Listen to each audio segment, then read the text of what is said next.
Joshua 10. Now Adoni-Zedek king of Jerusalem heard that Joshua had taken Ai and totally destroyed it, doing to Ai and its king as he had done to Jericho and its king, and that the people of Gibeon had made a treaty of peace with Israel and had become their allies. He and his people were very much alarmed at this, because Gibeon was an important city, like one of the royal cities. It was larger than Ai, and all its men were good fighters.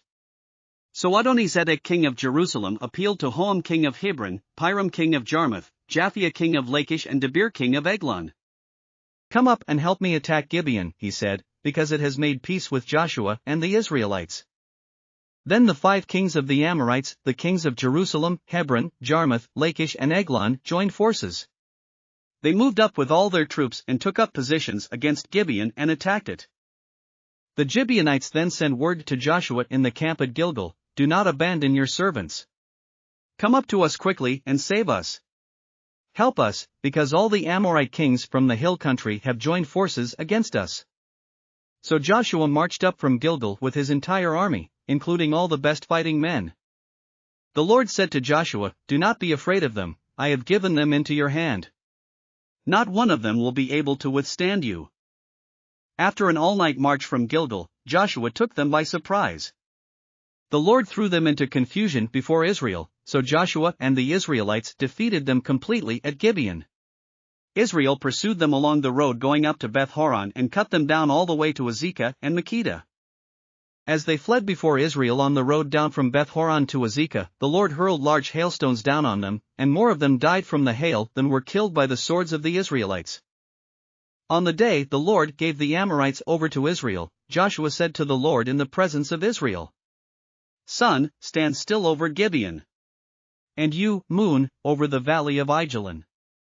So the sun stood still, and the moon stopped, till the nation avenged itself on its enemies, as it is written in the book of Jasher. The sun stopped in the middle of the sky and delayed going down about a full day. There has never been a day like it before or since, a day when the Lord listened to a human being. Surely the Lord was fighting for Israel. Then Joshua returned with all Israel to the camp at Gilgal. Now the 5 kings had fled and hidden in the cave at Makkedah. When Joshua was told that the 5 kings had been found hiding in the cave at Makkedah, he said, "Roll large rocks up to the mouth of the cave, and post some men there to guard it. But don't stop, pursue your enemies. Attack them from the rear and don't let them reach their cities, for the Lord your God has given them into your hand." So Joshua and the Israelites defeated them completely, but a few survivors managed to reach their fortified cities. The whole army then returned safely to Joshua in the camp at Makkedah, and no one uttered a word against the Israelites. Joshua said, "Open the mouth of the cave and bring those 5 kings out to me." So they brought the 5 kings out of the cave, the kings of Jerusalem, Hebron, Jarmuth, Lachish and Eglon. When they had brought these kings to Joshua, he summoned all the men of Israel and said to the army commanders who had come with him, "Come here and put your feet on the necks of these kings." So they came forward and placed their feet on their necks. Joshua said to them, "Do not be afraid, do not be discouraged. Be strong and courageous. This is what the Lord will do to all the enemies you are going to fight." Then Joshua put the kings to death and exposed their bodies on 5 poles, and they were left hanging on the poles until evening. At sunset Joshua gave the order and they took them down from the poles and threw them into the cave where they had been hiding. At the mouth of the cave they placed large rocks, which are there to this day. That day Joshua took Makkedah. He put the city and its king to the sword and totally destroyed everyone in it. He left no survivors. And he did to the king of Makkedah as he had done to the king of Jericho. Then Joshua and all Israel with him moved on from Makkedah to Libnah and attacked it. The Lord also gave that city and its king into Israel's hand. The city and everyone in it Joshua put to the sword. He left no survivors there. And he did to its king as he had done to the king of Jericho. Then Joshua and all Israel with him moved on from Libnah to Lachish. He took up positions against it and attacked it.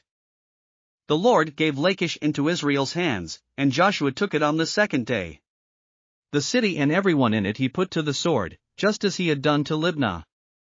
Meanwhile, Horam king of Gezer had come up to help Lachish, but Joshua defeated him and his army until no survivors were left. Then Joshua and all Israel with him moved on from Lachish to Eglon. They took up positions against it and attacked it. They captured it that same day and put it to the sword and totally destroyed everyone in it, just as they had done to Lachish. Then Joshua and all Israel with him went up from Eglon to Hebron and attacked it. They took the city and put it to the sword, together with its king, its villages, and everyone in it. They left no survivors. Just as at Eglon, they totally destroyed it and everyone in it. Then Joshua and all Israel with him turned around and attacked Debir. They took the city, its king and its villages, and put them to the sword. Everyone in it they totally destroyed. They left no survivors.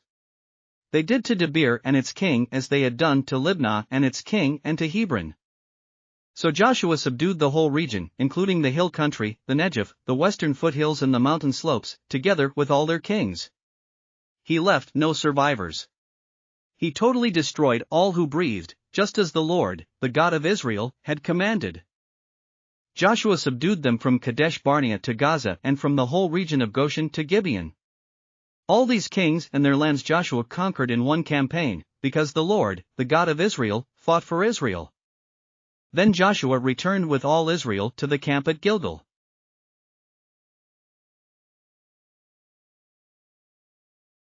Thanks for listening to another chapter of the Bible. At My Faith Fuel, we believe a good coffee fuels your faith and energizes your day.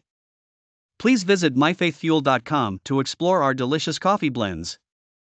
Part of each purchase goes to training worshipers around the world. Thanks for listening.